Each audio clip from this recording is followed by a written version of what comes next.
কাছে অনেকেই আপনারা জানাচ্ছেন যে অ্যাপ্লিকেশন অ্যাপ্রুভ হওয়ার পরও আপনারা কিন্তু এই সার্টিফিকেট নাম্বার দিয়ে আপনারা ডাউনলোড করতে পারছেন না আপনাদের পিডিএফ কপিটা কাস্ট সার্টিফিকেটে। হ্যালো ভিউয়ার্স, রেস্টারটেক চ্যানেলের আরও একটা নতুন ভিডিওতে আপনাদেরকে স্বাগত জানাই। আপনারা নিশ্চয়ই জানেন যে আমরা নিত্য নতুন টপিক নিয়ে নতুন নতুন ভিডিও নিয়ে এসে থাকি আমাদের চ্যানেলে আপনাদের জন্য।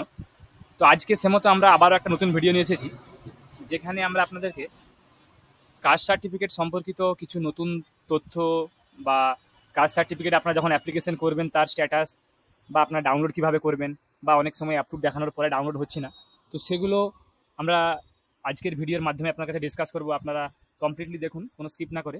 তাহলে ওবিসি যে সার্টিফিকেট রিভ্যালিডেশন, অর্থাৎ আপনারা জানেন যে সুপ্রিম কোর্টের নতুন অর্ডারের পরে প্রত্যেকটা ওয়েস্ট বেঙ্গলের কাস্ট সার্টিফিকেটকে রিভ্যালিডেশন করানো হচ্ছে। তো সেই রিভ্যালিডেশন করানোর সমস্ত প্রসেস বা অ্যাপ্লিকেশন করার পরে স্ট্যাটাস, সেগুলো সম্পর্কিত আপনারা কোনো কনফিউশন থাকবে না। তো প্রথমেই আপনাদেরকে আমরা দেখাবো যে আপনারা স্ট্যাটাসটা কীভাবে চেক করবেন। স্ট্যাটাসটা চেক করার জন্য আপনারা কী করবেন, প্রথমে যে কাস্ট সার্টিফিকেটের যে অফিসিয়াল ওয়েবসাইট আছে সেই ওয়েবসাইটে আপনাকে যেতে হবে। তার জন্য আপনারা যে কোনো ব্রাউজারের মধ্যে যা শুধু কাস্ট সার্টিফিকেট লিখে সার্চ করে নেবেন। কাস্ট সার্টিফিকেট লিখে সার্চ করার পর দেখুন এখানে প্রথমে যে ওয়েবসাইটটা এসছে কাস্ট সার্টিফিকেট www.gov.in, এই ওয়েবসাইটে আপনারা চলে আসবেন।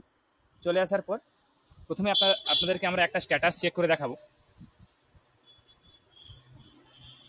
এখানে আমরা দেখুন, এখানে ওই যে ওবিসি বা আপনারা যদি এসসি এসটি করতে চান তো এসসি এসটির অ্যাপ্লিকেশন চেক, যদি আপনারা ওবিসির স্ট্যাটাস চেক করতে চান তাহলে ওবিসির আপনাদের অ্যাপ্লিকেশন চেক। এখানে আমরা ক্লিক করব।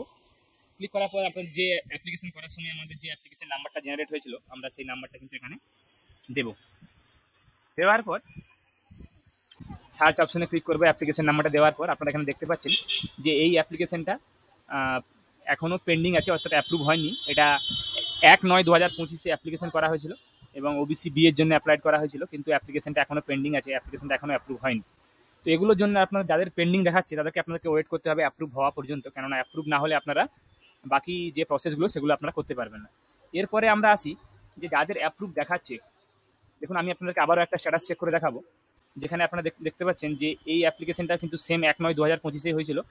দেখুন কিন্তু এই অ্যাপ্লিকেশনটা আপনার এখানে অ্যাপ্রুভ দেখাচ্ছে, এখানে এমনকি সার্টিফিকেট নাম্বারও জেনারেট হয়ে গেছে এবং অ্যাপ্লিকেশনটা অ্যাপ্রুভ দেখাচ্ছে। তো এক্ষেত্রে দেখবেন আপনাদের কাছে অনেকেই আপনারা জানাচ্ছেন যে অ্যাপ্লিকেশন অ্যাপ্রুভ হওয়ার পরও আপনারা কিন্তু এই সার্টিফিকেট নাম্বার দিয়ে আপনারা ডাউনলোড করতে পারছেন না আপনাদের পিডিএফ কপিটা কাস্ট সার্টিফিকেটে।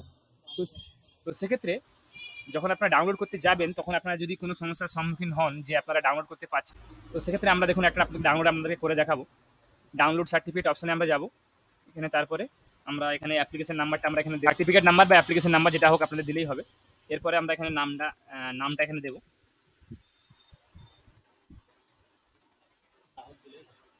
নামটা দেওয়ার পর আমরা এখানে ডাউনলোড সার্টিফিকেট অপশানে আমরা ক্লিক করব।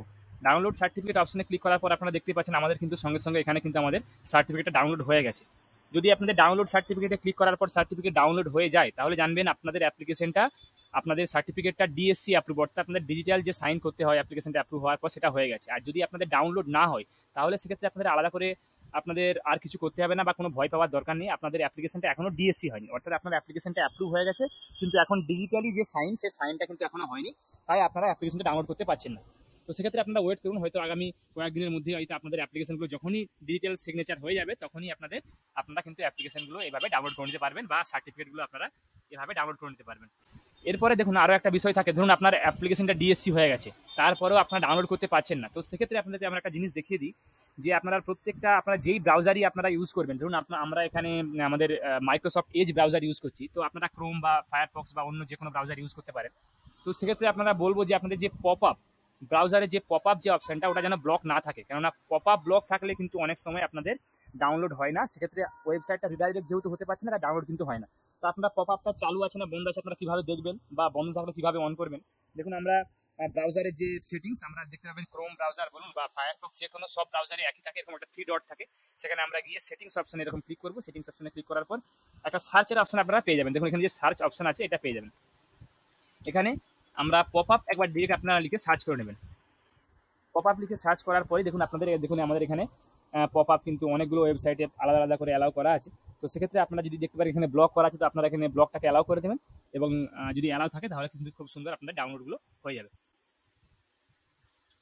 তো আশা করি আপনারা যারা ভিডিওটা দেখলেন তাদেরকে ভিডিওটা ভালো লেগেছে। আপনারা অবশ্যই চ্যানেলটা সাবস্ক্রাইব করুন। আমি আপনাদের কাছে আবারও কোনো নতুন টপিক বা নতুন কন্টেন্ট নিয়ে নতুন ভিডিও নিয়ে আসবো। ধন্যবাদ।